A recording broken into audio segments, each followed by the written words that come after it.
Dr. Aruna Kaushik. Her topic for the day is biological effects of radiation basics. And Dr. Aruna Kaushik started her career as a scientific officer at DRC in the radiology RPAD division. She is presently working as scientist E at INMAS DRDO and also as a radiation safety officer for the institute. She's actively involved in teaching, has more than 20 years of work experience, and she focuses mainly on regulatory issues involved in production and the use of radiopharmaceuticals. Her research interests include radiation dosimetry of novel radiopharmaceuticals and the estimation of cancer risk associated with diagnostic investigations. I welcome Dr. Aruna Kaushik to please take over. Thank you. The topic of my presentation is biological effects of radiation, and I would touch upon like what is the basis for the radiation protection when we talk of biological effects of radiation. So to give a brief introduction, we know that since the discovery of X-rays, now many applications of radiations have come up.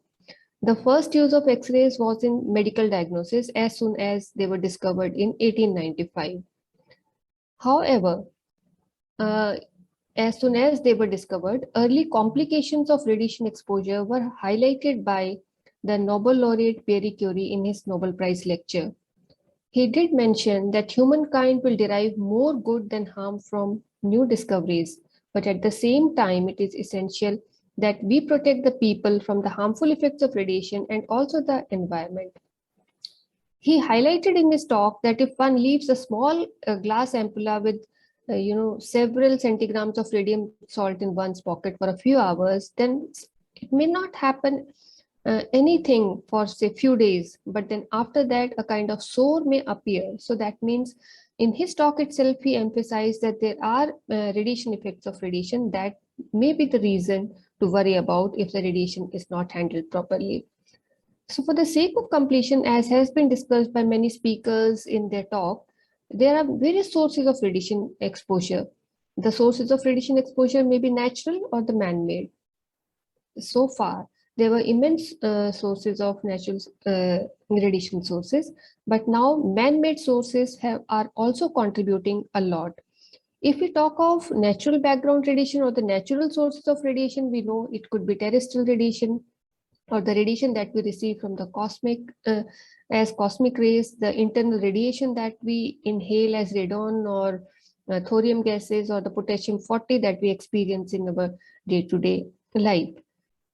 Now, if we talk of man-made ionizing radiation or the man-made sources of ionizing radiation, we can briefly categorize the activities that are based on X-rays, that is use of X-rays, or based on the use of radionuclides.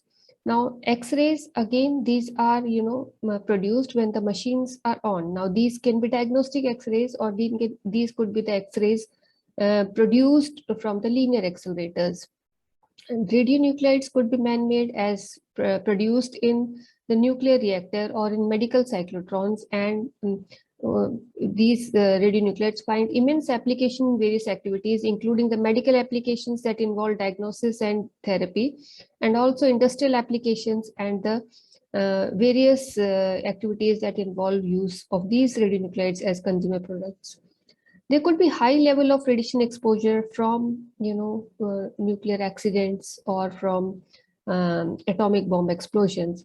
So to name a few, there was high level of radiation exposure from atomic bomb explosion in Hiroshima and Nagasaki, Chernobyl reactor accident, Guarani accident in Brazil, number of industrial irradiators accidents. Therapeutic applications of radiation also may cause high level of radiation exposure, and accident involving radium sources and X-rays. If we divide the application of radiation in medicine, then we categorize it into two types: the application of radiation for the purpose of diagnosis and the application of radiation for the purpose of therapy. The use of ionizing radiation in diagnosis is again done in two type of diagnostic modalities. One is the diagnostic radiology, another one is a nuclear medicine. In diagnostic radiology, only the X-rays are used in the form of either computed tomography for diagnostic radiology in terms of digital or analog radiography, mammography, or interventional radiology. In nuclear medicine, there are different investigations that are done by, injecting or giving the patient in the orally the radiopharmaceuticals or in the form of capsules for the purpose of diagnosing the diseases. The equipments used for the purpose could be a gamma camera, SPECT CT, or a PET CT. The same type of ionizing radiation, whether it is X-rays or the radiation emitted from the radionuclides, can be used for the purpose of therapy. No doubt, the amount of radiation or the dose involved for such cases is very high. Now, therapeutic applications are divided into three types. It could be external beam therapy that involves use of high energy gamma rays emitted from cobalt-60 or the high energy X-rays emitted from linear accelerators. Another mode of therapy is brachytherapy that involves positioning the radioactive sources near to the tumor. It is again divided into two parts, that is interstitial brachytherapy and the intracavitary brachytherapy. In the interstitial brachytherapy, one places the source on the tumors, on the tumor bed. And in the intracavitary mode of brachytherapy, the sources are placed in the cavity for the treatment of the tumors. In nuclear medicine, the sources are given to the patient orally or they are injected so that they follow the metabolism of the drug involved and reach the location where the tumor is and irradiate the source. So in a way, these are the various applications of different radioactive sources in the field of medicine that uses them for the purpose of diagnosis and therapy. Now, in what form the radionuclides or the radiation sources are used? These radionuclides could be used either in the open form or in the form of sealed sources. As I have mentioned, the open sources or the unsealed sources are used in nuclear medicine applications where in the form of radiopharmaceuticals they are given to the patient. Whereas sealed sources are used in various equipments that could be your machines housing cobalt-60 sources, or those could be sealed sources used for brachytherapy applications. And this is how the sources look like. This particular source, it has seeds in it, so they can be used for placing them in the cavity for the intracavitary treatment. These are the cesium-137 sources, and the sources also are available in the form of tubes or line sources or in the form of seeds. Now, coming to the topic of biological effects of radiation. Now we know, as has been highlighted, that whenever we make use of radiation, it may cause some kind of effect if they are not handled properly. So when we talk of biological effects of radiation, we talk of basically two types of effects. That effects could be deterministic effects or the stochastic effects. When we say deterministic effects, we mean that when a person is exposed to a particular amount of radiation, then these effects are determined to occur if the radiation dose received by the person exceeds a particular threshold for that particular effect. Stochastic effects are the effects that are not deterministic in nature, or it is not certain that these effects will occur. However, these effects may or may not exhibit, or in other words, we can say that the probability of occurrence of these effects increase with increase of dose, and the probability is never zero. Now, this is a graph that shows how the deterministic and stochastic effects behave. So here you can see in the deterministic effect, there is a threshold. Till this amount of dose, no effect is observed. Whereas in case of stochastic effects, probability of occurrence is there till to the zero dose. So few examples of deterministic effects could be your, cataract or some skin injuries or sterility or acute radiation syndrome. And stochastic effects could be the occurrence of cancer or the genetic effects. Now, these things I have already mentioned that there is no threshold for the occurrence of stochastic effects. Now, if we have to understand how the radiation affects the human beings, or what are the biological effects of radiation, then it is important that we know how the radiation affects the cells. In the cells, there are different molecules that can be attacked by the radiation. Of them, the prominent one is the DNA molecule, and DNA molecule is the most sensitive target to radiation. Now, this damage to DNA may be because of direct action of the radiation or because of the indirect action of the radiation. When we talk of indirect action of the radiation, that means that we are talking of the indirect interaction of the particles that are generated by interaction of radiation with the nearby molecules of, say, water or other organic molecules.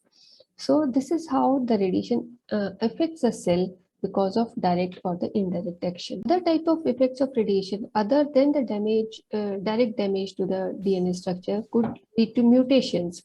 Now, what is mutation? Mutation is basically the change in the structure of DNA because of the ionizing radiation. Now, this could lead to chromosome aberrations. It may lead to single strand break, or it may cause double strand break of the DNA, leading to the formation of dicentric translocations or deletions in the DNA structure. Now, again, the type of damage to the cells depend upon the radiosensitivity of the cells. Basically, there are two types of cells in the human body or in the living system, which could be categorized as differentiated and undifferentiated.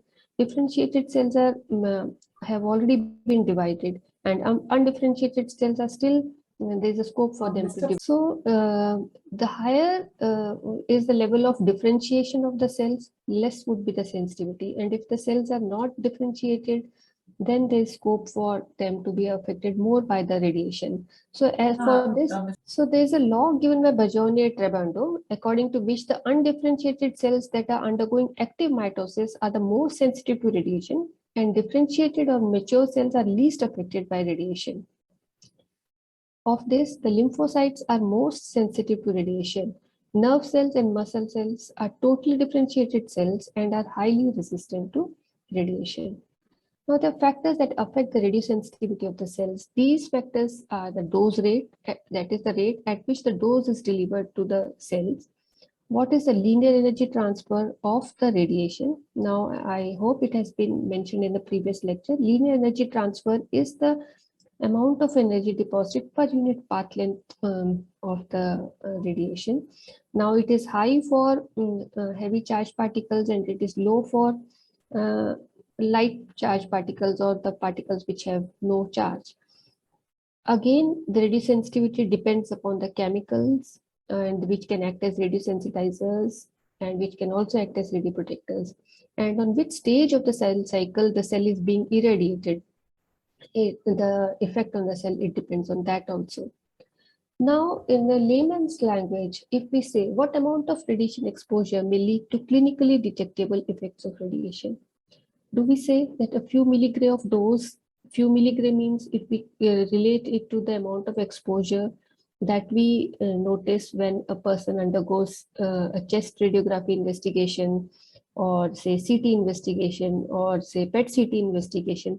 So the amount of dose received from these diagnostic investigations can we comment that the amount of radiation received by the individual because of such diagnostic investigations that involve exposure to the order of milligray, will it lead to a kind of effects that are clinically detectable?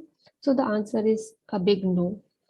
Because at these low levels of radiation, when we say low levels of radiation, we generally mean that the doses below 500 milligray are considered to be low level. And why do we say 500 milligray?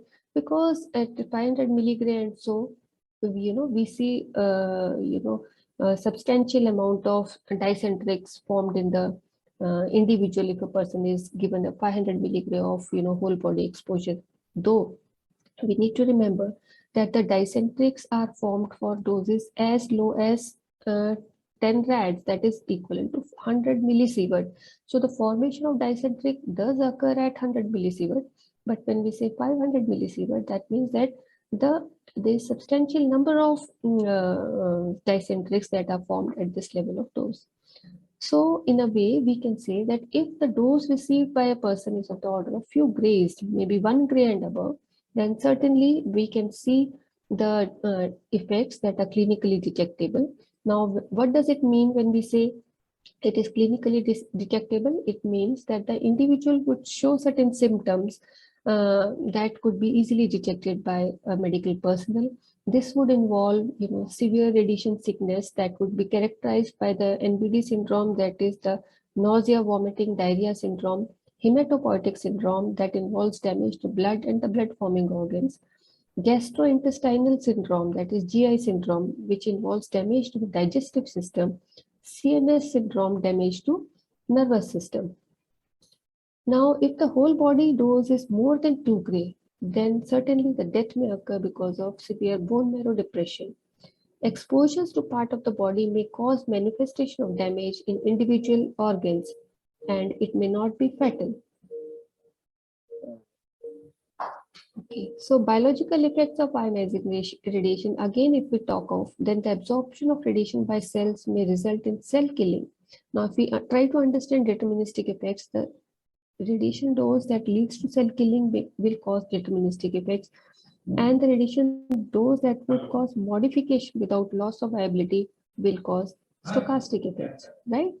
So deterministic effects, again, based on this, we have already discussed, these could be the few examples of deterministic and stochastic effects. Deterministic effects of radiation involve significant fraction of cell killing, and that's a prerequisite for a deterministic effect to occur. Doses up to 500 milligrade do not kill significant fraction of cells, so there's no deterministic effect at this level of dose. These effects do not occur below threshold dose. The severe of deterministic effects increases with increase in dose. Most of the clinically detectable deterministic effects do not occur below a dose of 1 gray, except temporary sterility in males and mild depression in lymphocytes. Threshold doses for these deterministic effects depend on the sensitivity of the individual organ and the effect involved. Intensity of irradiation. For low intensity irradiation, threshold doses are higher. And deterministic effects may occur in 2 phases. This could be early effect and this could be late effect. Tissues with fast dividing cells such as bone marrow, oral mucosa, intestinal crypt cells, basal layer of skin, the damage expresses within few days because these are rapidly dividing cells. And for tissues with low cell turnover, the effects may appear after weeks or months because they are not so actively dividing. Now, if we talk of radiation sickness, whole body dose greater than 1 gray received within a short time can cause radiation sickness. And this radiation sickness basically is a forerunner of the events to follow, depending upon what is the extent of radiation sickness, how fast does it occur. One can, in a way, predict what level of damage has been caused to the person. First symptoms of radiation sickness are loss of appetite, nausea, vomiting, and diarrhea, followed by severe headache, fever, and giddiness. For non-fatal doses, radiation sickness ensues 4 to 6 hours after exposure and disappears within a day or 2. Lethal doses cause sickness within an hour after exposure. And the severity and persistence of sickness is an indicator of absorbed dose. That means how long the sickness stays and what is the severity. It tells us like what could be the order of radiation dose received by the person. Now, in addition to this, as I was mentioning, there could be hematopoietic syndrome because of the radiation received. Hematopoietic syndrome means the blood and the blood forming organs are involved, and in a way this leads to the amount of dose received by the person leads to depression in the bone marrow cell, which leads to severe anemic condition and also the platelet depletion. So if the bone marrow cells do not recover and repopulate within 6 to 8 weeks of time, death of the individual occurs. Now, decrease in lymphocyte counts, which reaches the lowest level at 48 to 72 hours after exposure. So lymphocyte count is basically a major indicator for this. So decrease in lymphocyte counts, which reaches the lowest level at 48 to 72 hours after exposure, is a reliable indicator of radiation damage. And doses in the range of 2 to 6 gray can result in serious and life-threatening bone marrow damage. Those that will kill 50% of the individuals acutely exposed to whole body radiation within 60 days is referred to as lethal dose 50-60, that is LD50-60, and the value of LD50-60 for humans is 3 to 5 gray. For GI syndrome to occur, large doses above 8 gray are necessary, which are sufficient enough to cause damage to the intestinal crypt cells. CNS syndrome involves nerve cells which are quite resistant, so it can occur only at doses above 25 gray due to severe functional damage to the central nervous system. Now, when we talk of deterministic effects, we talk of that there may be reddening of skin, there may be skin erythema, there may be, some, kind of liquid oozing out from the damaged skin. So it also happens at different amount of doses. Skin reddening and skin burns are the more common one that is seen because of exposure to radiation. Reddening of skin will occur at the doses of 6 to 10 gray. Ulcers in the skin may be seen for doses greater than 20 gray, and loss of hair may occur for doses greater than 7 gray.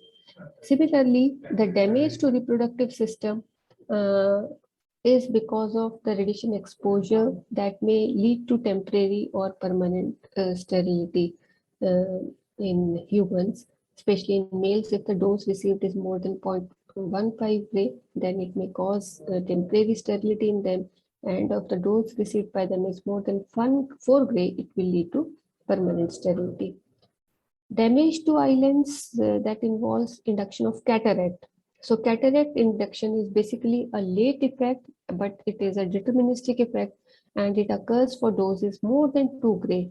And such kind of effect is seen after 2 to 3 years of exposure to this amount of radiation. Only if we talk of endocrine system, only the thyroid glands are sensitive to radiation, particularly during childhood. And if we talk of damage to lungs and kidneys, then a very high amount of radiation of several grays may cause pneumonitis of lungs after 3 to 4 months, and the dose involved should be greater than approximately 25 gray.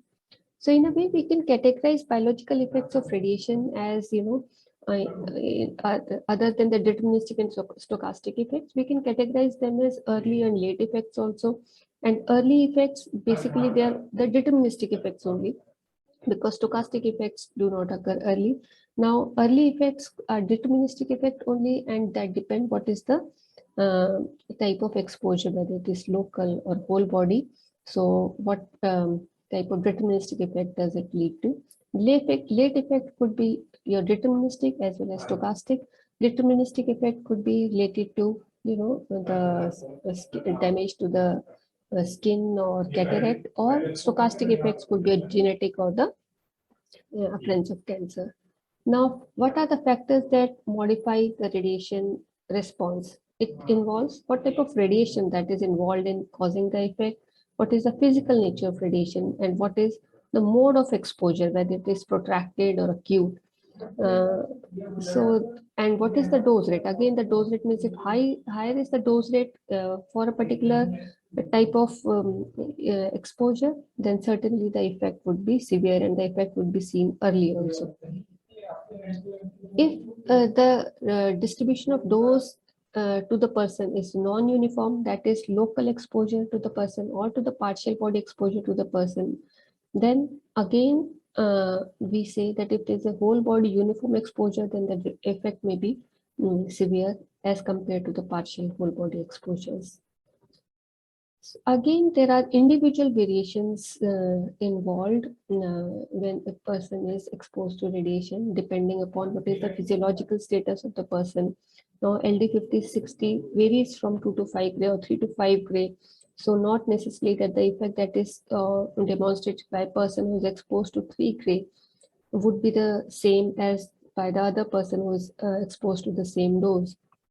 Younger adults are more resistant than the older ones.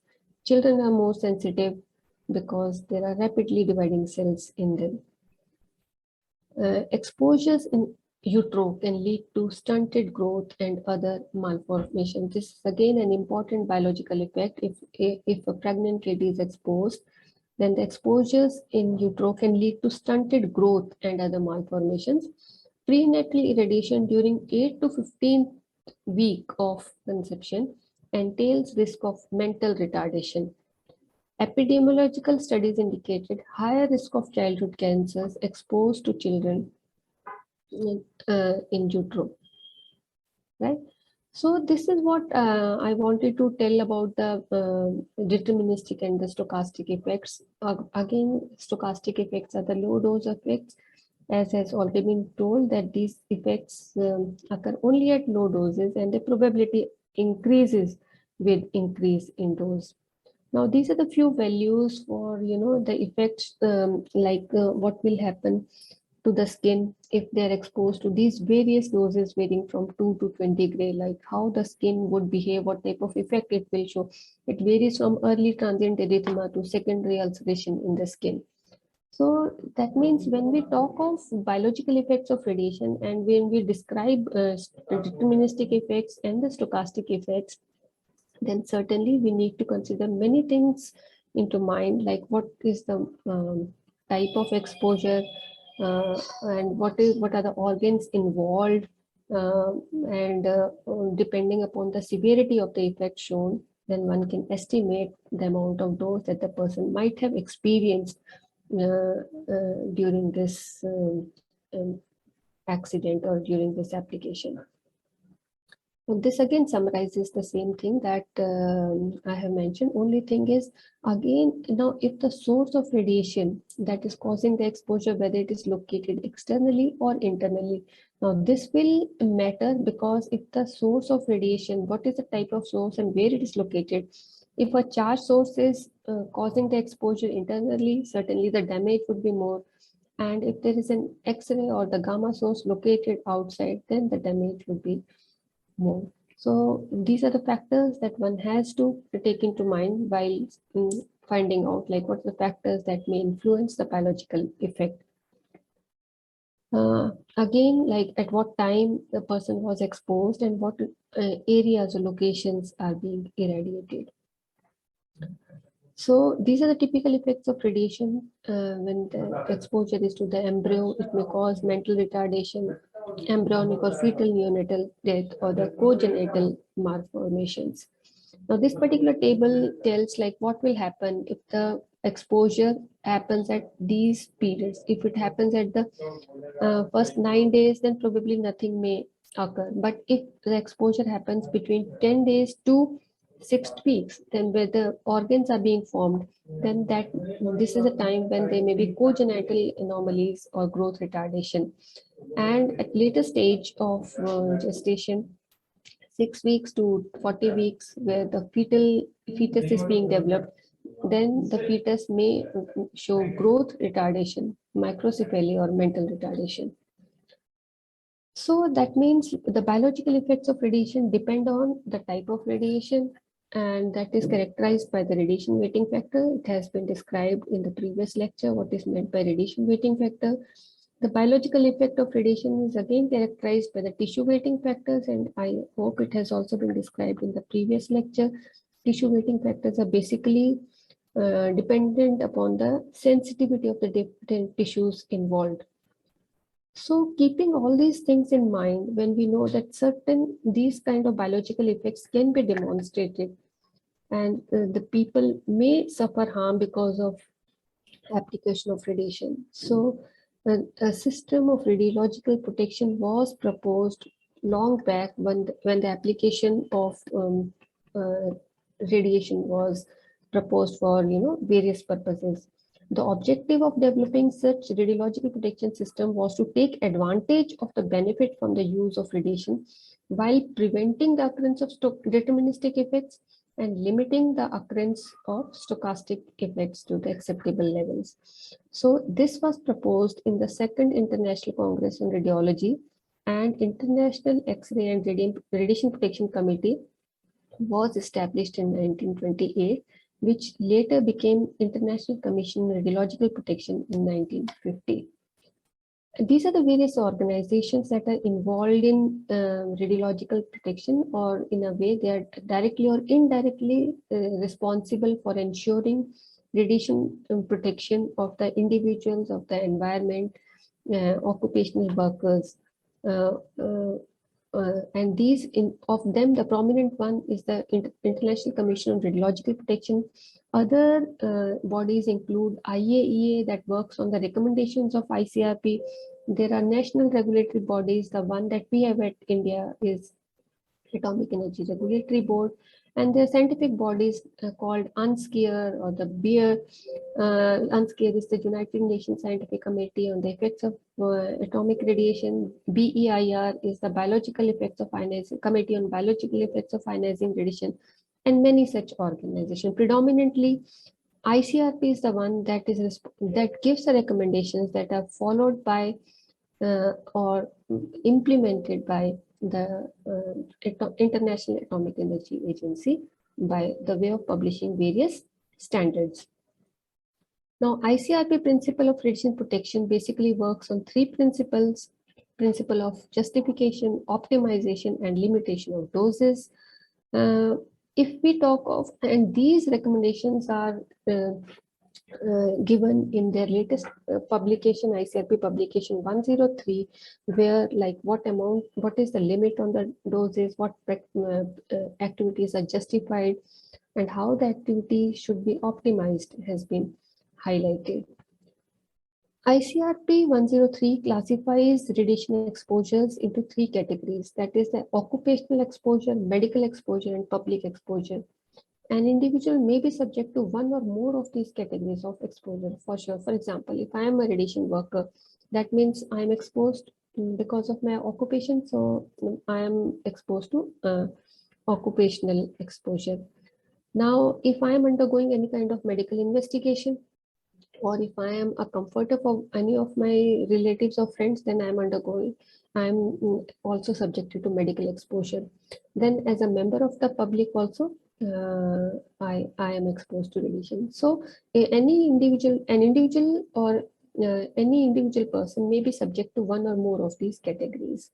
So this is how the ICRP defines or describes what could the type of exposure that an individual may be exposed to.